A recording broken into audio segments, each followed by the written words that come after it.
On September 20th, 1959, there was a group of kids, and they were just in the cemetery on that Sunday afternoon. They were goofing around. So one of the kids, he peeks his head into one of the crypts over yonder and peeks his head inside, and he sees a dead body. So he jumps back and he's yelled. He's like, "Hey, there's a dead body in there." And his friends are like, "Yeah, right." Another kid looks in there. He's like, "Oh, damn, there's a woman and she's covered in blood." So they all ran to go call the police. By the time the police arrived, there's people all over the cemetery trying to get a peek into the crypt to see this dead woman. So the police break it up. They go inside. Sure enough, there is a woman covered in blood. She's dead. They call the medical examiner's office to come and pick her up. They take her to the coroner's office for an autopsy. And of course, you don't really need to do an autopsy to be able to tell that this woman was murdered. She was hit with a blunt object repeatedly over and over, and she was sexually assaulted.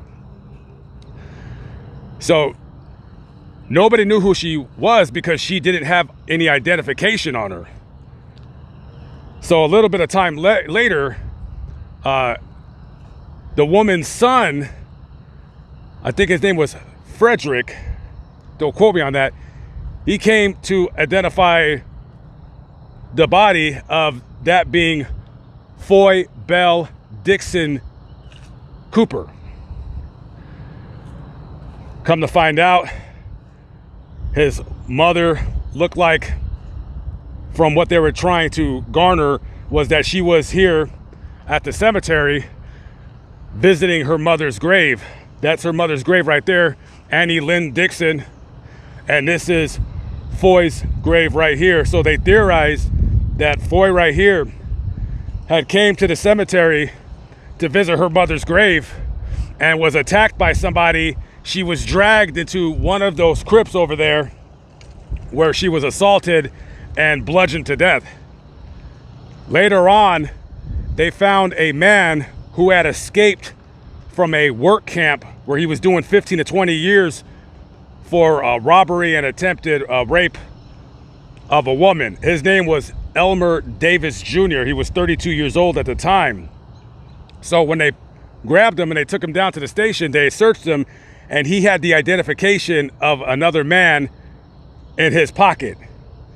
So as they were questioning him, one of the detectives remembers that when they were looking around for clues, they had found a pair of dirty trousers and a shirt. And they, of course, suspected that whoever committed this crime, they had changed their clothes or just ditched their clothes and ran off.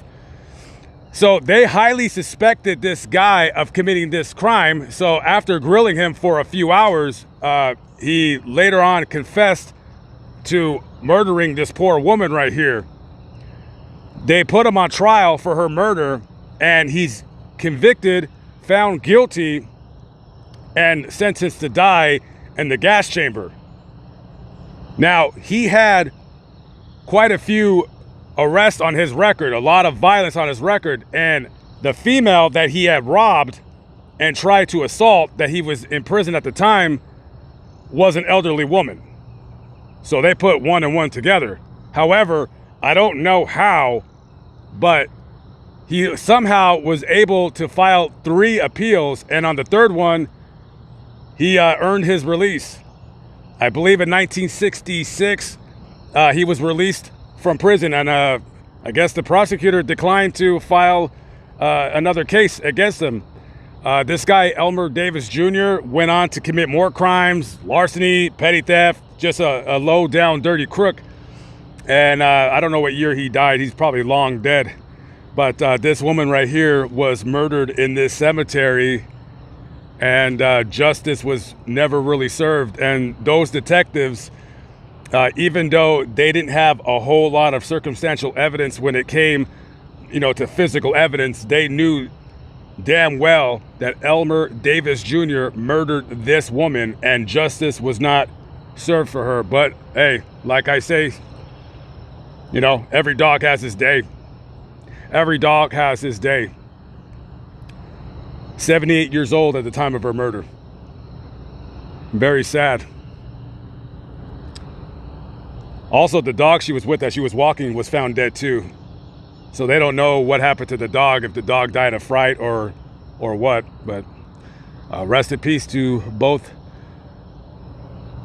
Foy and Annie Dixon.